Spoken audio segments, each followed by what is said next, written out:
this may be the second most memorable fight for me of the year, because I look out over there and I see Teofimo Lopez, and in May he's going to fight the great fighter from the Ukraine, Vasily Lomachenko, and that's going to be a tremendous fight. We're going to open it up here for some questions for you guys until we're waiting for Tyson. Let me ask you one more question, Bob. Do you want to go, if it's up to you, because obviously you have a big hand in this, do you want to see a third fight with Deontay Wilder, or do you want to move on to another opponent for Tyson Fury? The question is not for me to answer. The question is directed to Deontay Wilder. Yeah, he can opt out of a third fight now and get himself together and maybe do it again next year, in which case Tyson Fury will keep himself busy with other opponents. If Deontay Wilder wants to go ahead with the third fight, that's what the contract says, and we honor contracts. All right, does any of the media have a question for Bob? If you want to raise your hand, we have some floating mics. We'll have them brought to you. All the way in the back. You guys ready? The mics? All the way in the back. You have to speak loudly. You can't hear you too well up here. And I have two videos. You know politics is also going to be something special. As always, trying to do special TV. Go ahead. You got whoever's on. Test. Bob, could you just sum up how good that performance was in your experience by Tyson Fury and where he ranks among all those great fighters you've just listed? Well, obviously, we've never seen a guy of this size with that ability. So, you know, when I look back at Muhammad and George Foreman, two of my favorite champions, they were big guys for their time, but, you know, they're very, very small. Ali was barely 5'3", and George was barely 6'3", and George was barely 6'4". This guy is monstrous at 6'9", so how he would have done against those two guys, I mean, I don't know, and we'll never know, but we can imagine, and your imagination is as good as mine. Next question. Hey, Bob. Back there. Hey, Cameron Buford, the LA News Observer. Can you elaborate on the strategy coming into the fight to being the aggressor? And then, were you surprised that there wasn't really a response on Wilder's part? Look, we told everybody that the only way, or the best way to beat Deontay Wilder was to jump on him, overwhelm him, hurt him early, keep hurting him, hope to knock him out in the middle rounds, and if you don't, weaken him enough so you could coast to a victory. That was the strategy, and that strategy worked. Tyson Fury is naturally the bigger man. He throws a very, very hard punch, maybe not as hard a punch as Wilder's right hand, but if you press the action, the guy can't get off that right hand to hurt you, and then he's too weak to do any damage. Looks like Tyson Fury is making his way in. Both JDs and Shelly Finkel available for questions as well. Hey, Bob. Back there. Bob, given...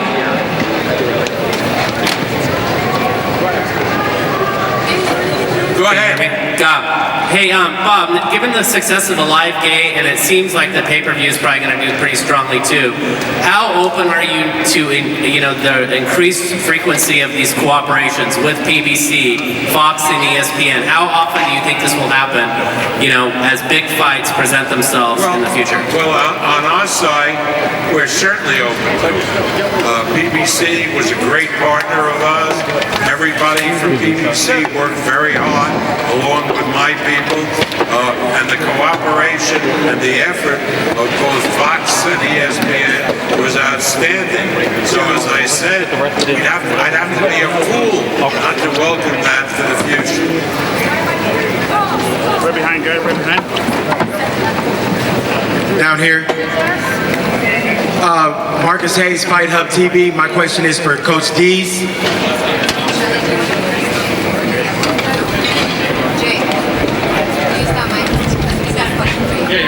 Coach Deas, Marcus Hayes, Fight Hub TV. It appeared that Deontay Wilder, in some of the earlier rounds, there was one round in particular where he was leaning down and you appeared to be having a conversation. Can you shed light into what that was, and was he suffering in between rounds? What exactly led you guys to stop the fight, throw the towel? Here comes the new heavyweight champion of the world, Tyson.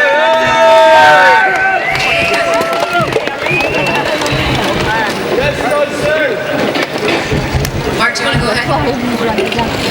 Jay, do you want to answer that or do you want to wait? Okay, we're going to wait.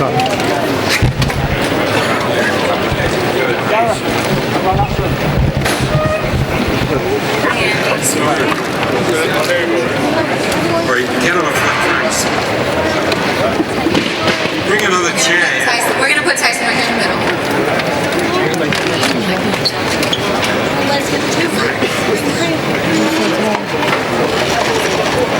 Hold them up high. Were you not entertained? Okay. Cheers. The champ is here. Jose Suleiman's tie on. Oh, is I got that the Gypsy King suit on. And you're looking up at the green belt, the one belt that you waited to get, that you've always wanted in your career. This belt is the one that's evaded me over the years, and I've now finished off my collection, a big collection of every belt in boxing.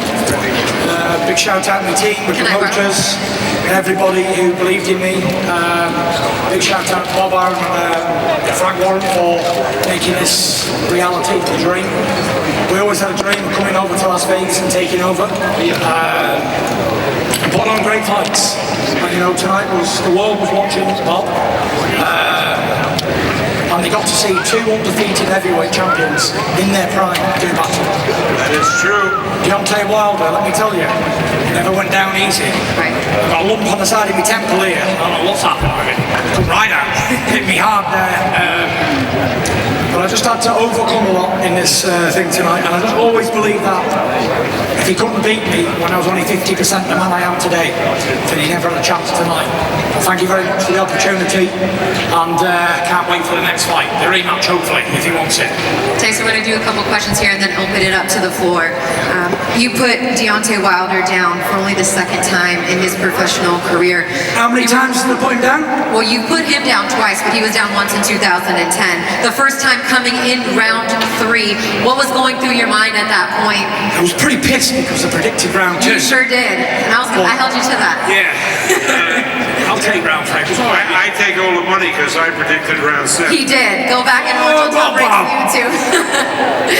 He must know something about boxing, but you stuck tried and true to the game plan, and that was to jump on him from the very start, and that's exactly what you did. I said, we didn't mind revealing the game plan. We had nothing to hide. I said what I was going to do, run across the ring to him, put him on the back foot, and unload big shots on him. I know at 6'9" and 270 pounds, if I hit anybody, I'm not going to spark out. I've never been the type of boxer to sit down with punches and let fly. I've always been a slick master boxer, jab move, get out of the way of everything. When I made the decision to move from Ben Davison, who's done a fantastic job by the way, I'd done it for a reason, and everybody was like, this is a bad move, a really bad move. But, it worked out for the best, and I believed in Sugar Hill. I believed in the style that he teaches, and I knew that we'd get it right on the night. And we did everything that I did in the ring tonight. We practiced in the gym, setting up off the jab and landing the detonation right hand. And Deontay Wilder's a very tough guy. He took a lot of good rights, and I think they done the right thing, because it was only a matter of time before he got severely hurt. He was very tired in there. Yeah, just some kind of stats to back that up. In the first fight with Deontay, you landed 38 total power punches. In this fight, just through 7th round, you landed 58 of your power shots. So that is exactly what the game plan was that you worked on with Sugar Hill. We're going to open it up. Do you want to make an opening comment here? Just like to say, what a fantastic performance from Tyson. It's the best performance I've ever seen from a British fighter. In my time in boxing, it's the most exciting win, and when you think where he's come from in the last 2 years to where he is today, what an achievement. He is the #1 box office draw, #1 boxer on the planet now, no doubt about it. No doubt about it. Now, while there's kudos for Tyson Fury, we also have a lot of kudos for the great Croc Gym that produced Sugar Hill Stewart, the nephew of the great Emmanuel Stewart. I just wanted to give, Jay, you were asked a question earlier you didn't get a chance to answer. I don't know if you remember what it was, but basically the decision to throw in the towel that was made in the corner, was that something that was discussed? Did Mark just throw it? I kind of wanted to know about that decision to end the fight. Yeah, And I'll let you guys go. Check. Mark threw the towel. I didn't think he should have. Deontay's the kind of guy he's the kind of guy that's a go out on his shield kind of guy, and he would tell you straight up, don't throw the towel in. In fact, in the dressing room when Tyson was getting his hands wrapped, in one of the earlier fights, which they show on the screen in the locker room, they had a guy that got stopped. We were like, stop the fight. And right when the ref stopped the fight, the towel came in, and Tyson looked at his people and said, never. Like that. And I said, yeah, that's the same kind of guy Deontay is. He does not want that. And then you've always got to consider also that Deontay is a fearsome puncher. So that's always a difficult thing, because he does always have that shot to land a big shot and turn things around. So that's what happened there. But Deontay is doing well. And he's, he'll be back. He'll be all the better for it. But congratulations, absolutely, to Tyson and to his team. Class act all the way around, and we're thrilled to be part of the show with him. Shelly, while you have you up here, Jay, will you give him your microphone real quick if you have anything you'd like to say, or if there's any questions up, we're gonna get their questions and then let them go. But if there's anything you'd like to say, obviously Deontay Wilder has 30 days to decide if he wants to take the rematch with Tyson Fury. Well, going in, and contrary to what Fury said last fight and continues, I think he knows I have a lot of respect for his ability, always did. And Deontay will take the time, but you will see these guys in the ring again. Everyone was saying a rematch, this is it. The winner of that will then decide how it goes, right? Do you have any questions for these two men back there? Straight man. I have a question for Tyson. We're gonna open it up to I just want to let Shelly and Jay go if anybody has a specific question for them too, so they can go take care of their fighter.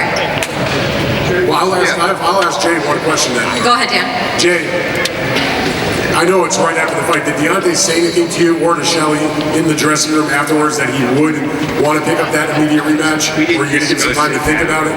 I didn't discuss it now, but I have told him many times, I don't expect to die, but I've had insurance for 50 years.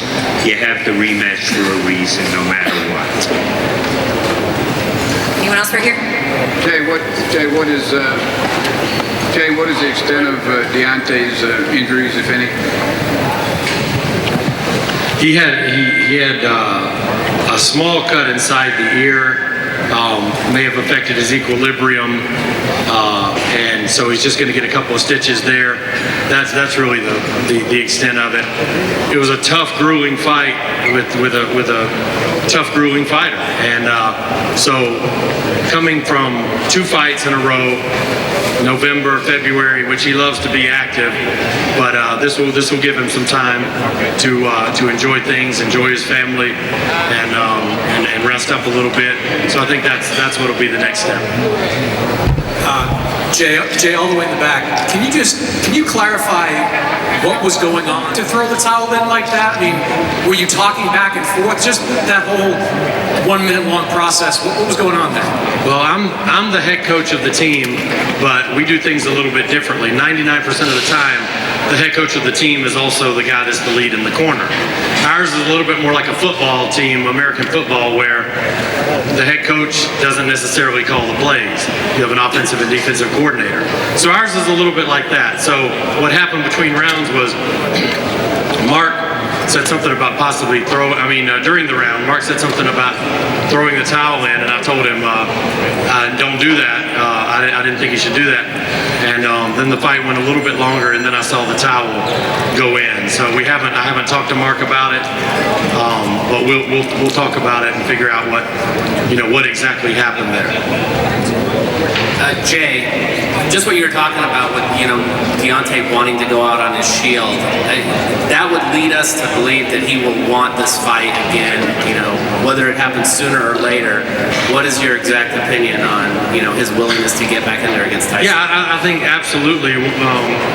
My guess is, knowing him like I do, that he will absolutely want to rematch. And these guys have put on 2 tremendous fights already, so I certainly think that the public, will want it, and I think we'll want it, and I think they'll want it, and so it seems a natural.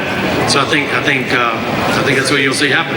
One more for Jay or Shelly, and then we're gonna let them go. One more? Any? Yes. Hi, this question is for Tyson. Ryan O'Hara with FightNights.com. I want you to go into some details about referee Kenny Bayless. Do you feel like that he got involved in the action too much? Where am I talking to? Thank you, guys. All the best. God bless. Thank you, guys. Thank you. Where is this question at? Thank you. All right, here. Hands up. You. Well, way back here. I'm in the media section. Ah, there you go. Yeah. Hey, Tyson. Yeah, my question, Ryan O'Hara with FightNights.com. My question is, do you believe that the referee Kenny Bayless was getting involved too much? And what are your thoughts on that? It felt like that he was getting in between you guys too much. Listen, the man's got a job to do. He done a good job. He took control of the fight. He did what he had to do. I've got no problems with what he did, and it was what it was. It was a grueling fight while it lasted, and he was trying to clean it up in there. He hit me after the bell. Not after the bell, like after we said break, we hit each other. I got a point taken off, but it wasn't going to alter the fight. I think he did a fair job, to be fair. Straight back, Tyson. Straight back. Congratulations on the win. What I wanted to know from you is, when you started to talk to all of us about your strategy that you were going to go right at it and go for the knockout and be more aggressive and not box like you did the first time, was that something that you were thinking about right after the first fight? Was that something that you sort of came to the rationale about during the build-up? Was it something that you spoke to Sugar Hill about? How did that come about that that would be your strategy?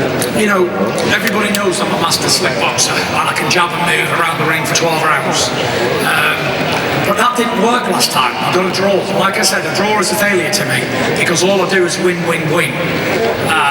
This time I wanted the knockout, and I think the only way I could guarantee that I was going to get a win was the knockout. So when me and Sugar Hill spoke, he told me that I would knock him out, and I believed in what he said. And also Andy Lee here, he told me that we'd knock him out as well. We worked to a game plan in the gym. We put it into practice in the ring. And one other question then, when you made your adjustment, obviously a much dramatic adjustment from the first fight, while you were in the ring, did you think or notice that Deontay had made any kind of adjustments in his game plan, or was he fighting essentially the same way that he fought you back 14 months ago? I felt like Deontay's jab had improved, and he did take his time more like he said he did. It's like he said he would.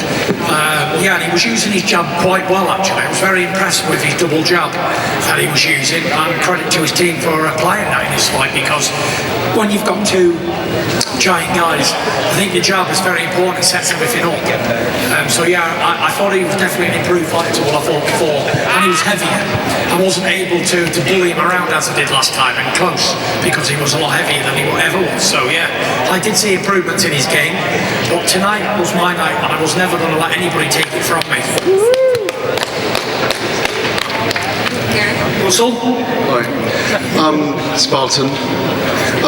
You said, you kind of say, as Bob said, we laid out the game plan. You said to me in a private interview at Bob's office earlier in the week that you wanted this to be the most complete performance of your career. Do you think it was tonight?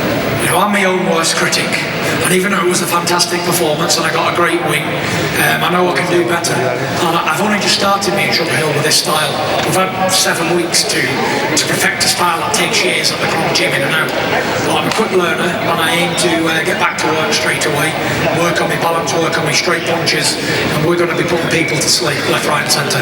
Don't forget, when I came here they said I can't punch. Deontay Wilder said himself that I've got 2 pillow fists.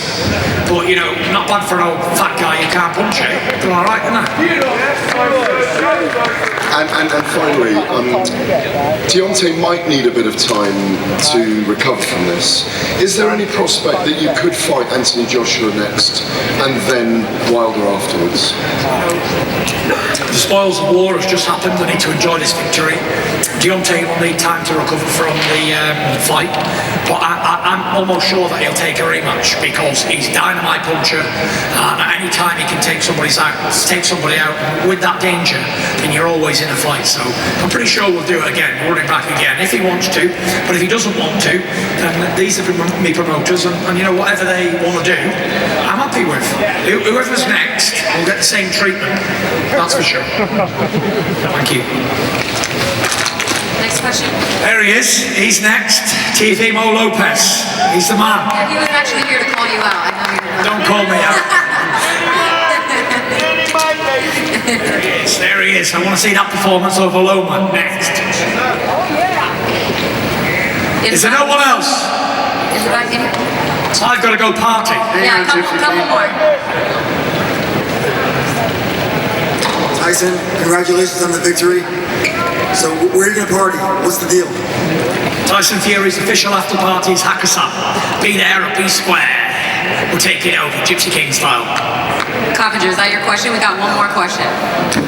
Should people recognize you now as the biggest puncher in the heavyweight division, Tyson? I'm an old feather duster who can't break an egg. No fist is not the biggest, heaviest punch. Exactly, old pillow fist here, can't crack an egg.